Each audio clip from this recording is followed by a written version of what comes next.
friends, welcome to another video. Today I will be showing you a little bit of a journaling process in my media journal. So I haven't touched my media journal in such a long time. This is just a notebook that is a freebie from our local bank, wherein if you have an account you get this for the new year. I have flipped through a bit of this journal in my journal stacks video. I will link it up above.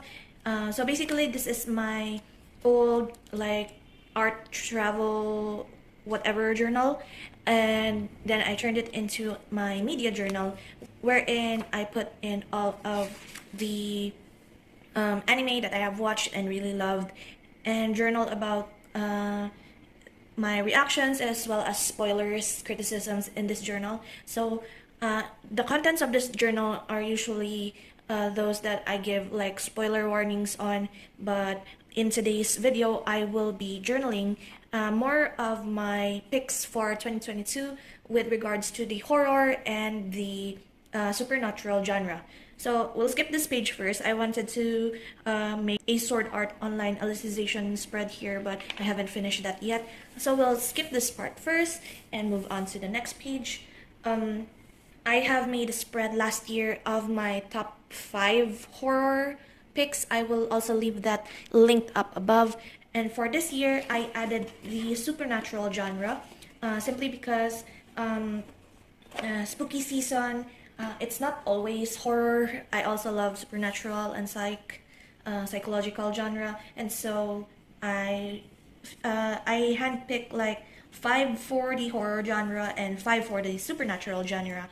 Most of these I have watched this year, and there is like one that I haven't finished watching yet, and so I will be journaling this with music in the background for now, and I will meet you at the end and talk about some of the titles and why I have chosen these anime for this spread.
And so there we go, a fairly simple yet very crowded spread. I tried to fit in as much as I can, but somehow some of the lettering part, I did not account for how long the title was, so it got squished. And so these are my picks for horror and supernatural genre with a little bit of a snippet of what these are about, but I'll slowly explain and I'll zoom you in a little bit just to show you.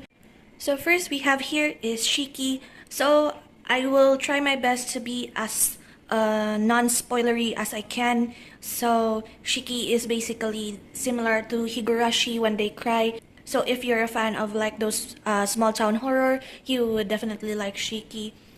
So the plot of the whole story is that they are a small town with almost nothing happening or going around in the town until one night a strange family moved into town at the middle of the night, and then people started disappearing. So that is what as much as I can talk about with regards to Shiki. Next is Tomodachi Game. Actually, I think this was kind of popular when it came out. I forgot, was it this year or last year? But when it came out, it's sort of similar to almost like, I would say, Liar Game. If you have watched or read the manga, it's like Trust Issue, the anime. It's very smartly done, but it also is very psychological horror. So it's like Liar Game, Kakegurui. It's very high stakes game esque with the element of like psychological horror. So that's why I placed here it's Trust Issue, the anime. Let's leave the housing complex first. Next we have here Miruko-chan. Actually, I wanted to watch this like during the New Year's Eve, when I was waiting for midnight. I wanted to watch this, but I did not. At first, I thought it was like, oh, she just like she sees them, but she doesn't care or something like that. That was the first impression. I did not read any of the synopsis, just the initial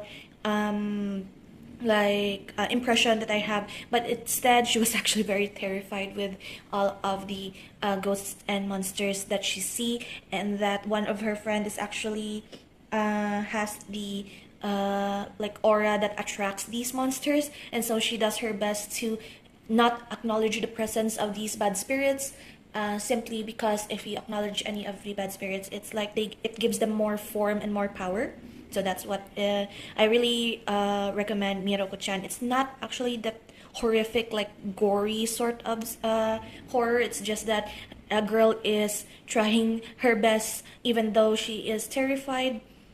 Next, we have here, of course, the classic horror Jikoku Shoujo, the whole 4 seasons. I finally finished watching all of the 4 seasons, and it's quite interesting. Simply, I'll give you a little bit of a spoiler. It's like trying to find the next Hell Girl. That is what the later half of the seasons talk about, and how Enma started out as a Hell Girl. How was she chosen? Why did she become Hell Girl in the first place? I guess the anime actually started when I was still a kid and I watched this in Animax, and so I'm glad that I actually got around to finishing the whole season, the whole 4 seasons for this anime. At least I got the whole picture of what the anime was about. And last we have here is Housing Complex C. This is a fairly new horror. I found the trailer for this anime off of Facebook. Actually, it was like a sponsored recommended page, and I found it to be very interesting, and I watched only the first episode. And later did I realize when I searched for it in the my anime list, it's only 4 episodes. And so I was thinking that instead of like 4 25-minute episodes, they should have just made it like a whole like an hour and a half or 2 hour movie, instead of like, I don't know when they update. I didn't even try actually to search for when they update the episodes, but so far I only found the first episode off of Bilibili.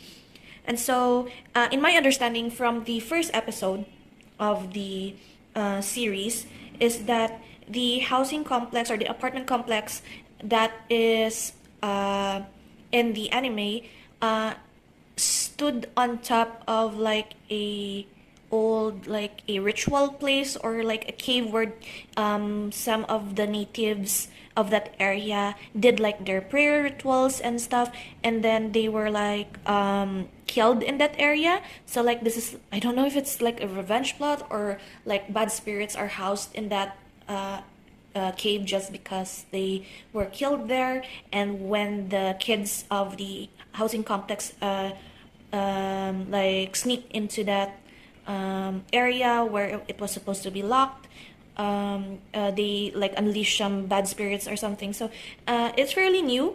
It's not as promising as I hoped it would be based on the trailer, and I've already found like a few of the reviews wherein it was given like 6 and below ratings, but I still have hope. It reminds me of like old-timey apartment horror, and so we'll see. I will get back to you on that, I guess, with this if I can. And now we proceed to the supernatural part of this spread.